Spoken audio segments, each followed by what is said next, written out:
Kalau kalian itu sekarang tidak mau menyanyikan lagu Indonesia Raya, hormat bendera dan sebagainya, mengharamkan wayang dan sebagainya, itu loh teroris yang di penjara itu juga sama.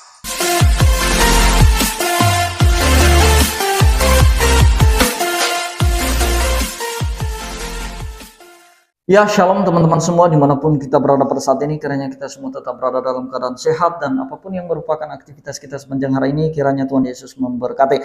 Dan kembali berjumpa lagi di channel kita ini, yaitu Zemayan Yasin. Terima kasih buat teman-teman semua, para sahabat yang sudah mendukungnya dengan setia, dan kiranya kita tetap menggunakannya untuk menjadi berkat bagi semua orang.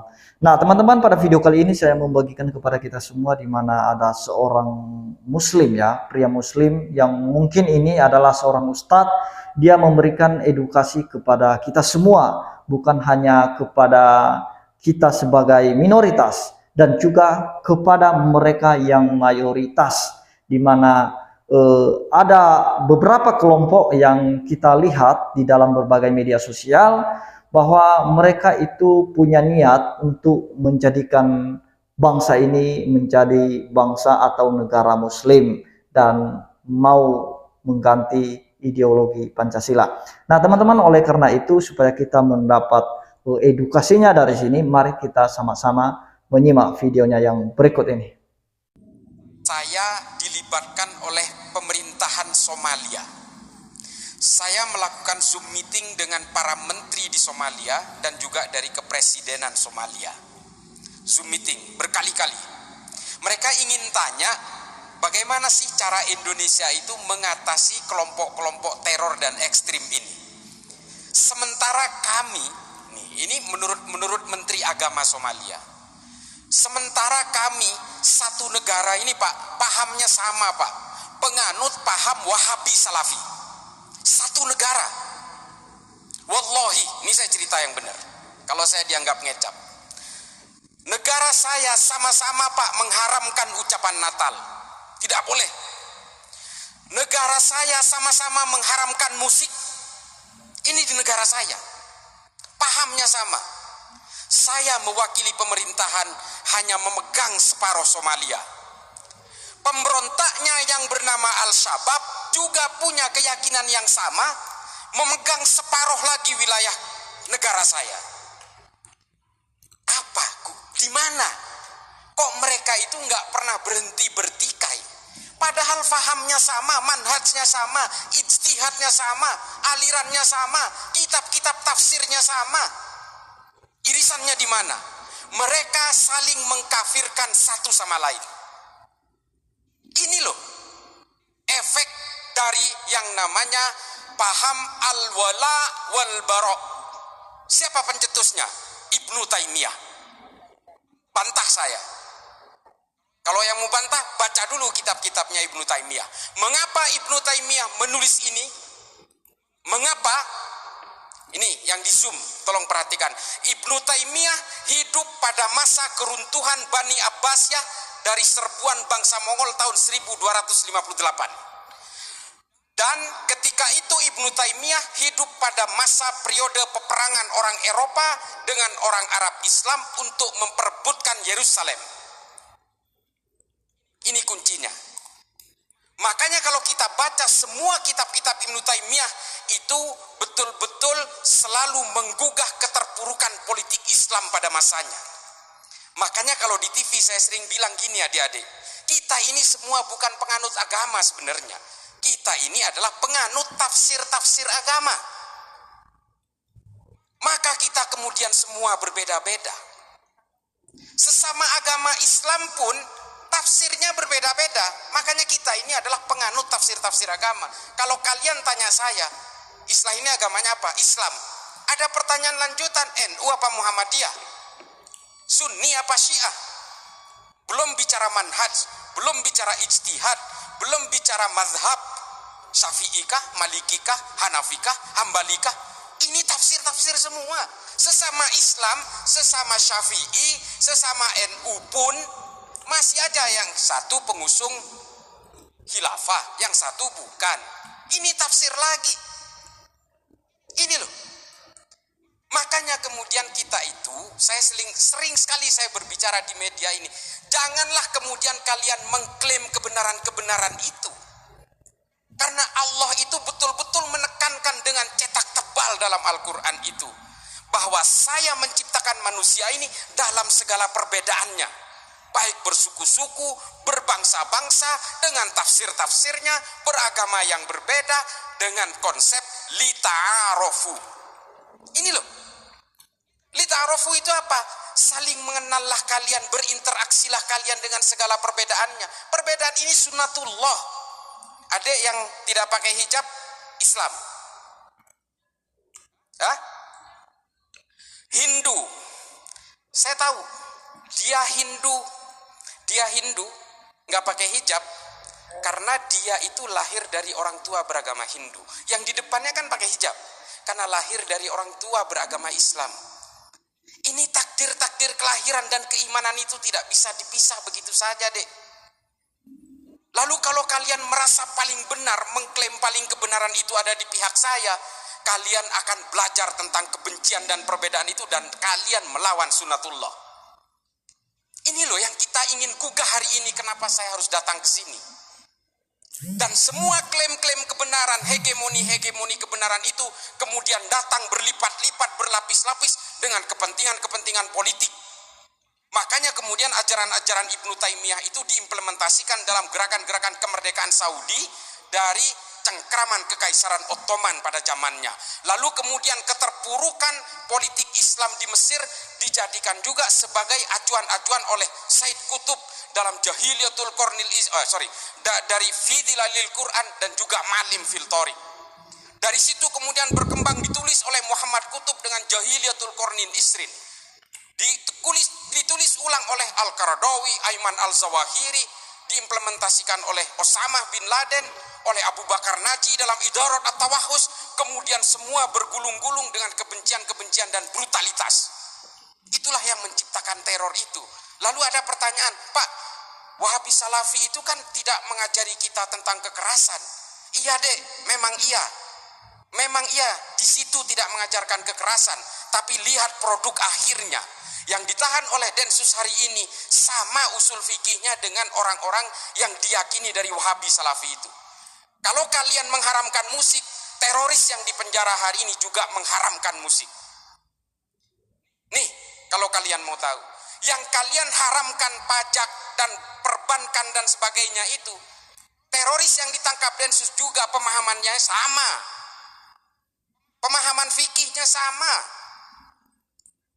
Ini loh, kalau kalian itu sekarang tidak mau menyanyikan lagu Indonesia Raya, hormat bendera dan sebagainya, mengharamkan wayang dan sebagainya, itu loh, teroris yang di penjara itu juga sama.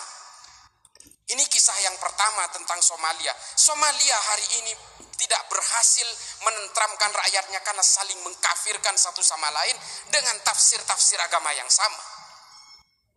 Apakah kemudian kita mau menyimplifikasi gerakan-gerakan seperti ini? Ada disclaimer, oh itu kan tergantung orangnya. Iya. Yang namanya Al-Shabaab, nih saya kasih tahu, yang namanya Al-Shabaab itu berasal dari 32 orang yang aktif dalam kajian Islam di dalam ketentaraan Somalia. Namanya kajian Islam Al-Ittihad Al-Islamiyah. Nama pemimpinnya siapa? Kolonel Muhammad Hasan. Setelah dia berkembang di dalam pengajian itu, jumlahnya makin banyak, lalu dia merekrut penjahat-penjahat jalanan dan bajak laut di Somalia. Sehingga entitas mereka membesar, lalu dia mengambil senjata di gudang-gudang senjata di barak-barak mereka, lalu mereka berdiri menjadi kekuatan besar yang namanya Al-Shabaab. Dan mereka sulit dikendalikan hari ini. Mereka berkembang ke Somaliland, Tanzania, Eritrea, dan ke negara-negara tanduk Afrika. Atas nama apa? Atas nama agama. Apakah agama ini memang diciptakan untuk saling membenci? Apakah agama ini memang diciptakan untuk saling mengkafirkan? Fungsi agama adalah menertibkan manusia. Kalau kemudian ada orang yang dengan memeluk agama, memeluk keyakinan agama, tiba-tiba dia tidak merasa tentram, gelisah dengan keimanan orang lain, ingin mengkafir-kafirkan orang lain, bukan salah agamanya, salah tafsirnya. Makanya saya bilang kita ini adalah penganut tafsir-tafsir agama. Lalu Apa sikap kita kalau kita ingin dikatakan orang yang beragama? Jangan karena beragama membenci orang lain, mengkafir-kafirkan orang lain, lalu kemudian orang lain jika berbeda dengan kalian dinerakakan. Setelah kalian merasa sudah tidak punya dosa, lalu sibuk menghitung dosa orang lain. Ini artis hijrah tuh, kelakuannya tuh. Dulu pemain musik setelah merasa hijrah mengharamkan musik. Teman-temannya yang lagi bermain musik diharam-haramkan, dineraka-nerakakan. Tuh kelakuannya. Setelah dirinya merasa tobat, lalu dia sibuk menghitung dosa orang lain. Ini karena tafsir-tafsir al-wala wal-bara itu loh. Ini betul-betul menjadi concern saya. Makanya kalau kalian lihat di TV, saya selalu menentang ini. Ayolah bawa agama Islam ini, termasuk agama-agama lain ini, tolong bawa deh ke dalam arah kedamaian, anti kebencian, anti kekerasan. Itu baru beragama namanya.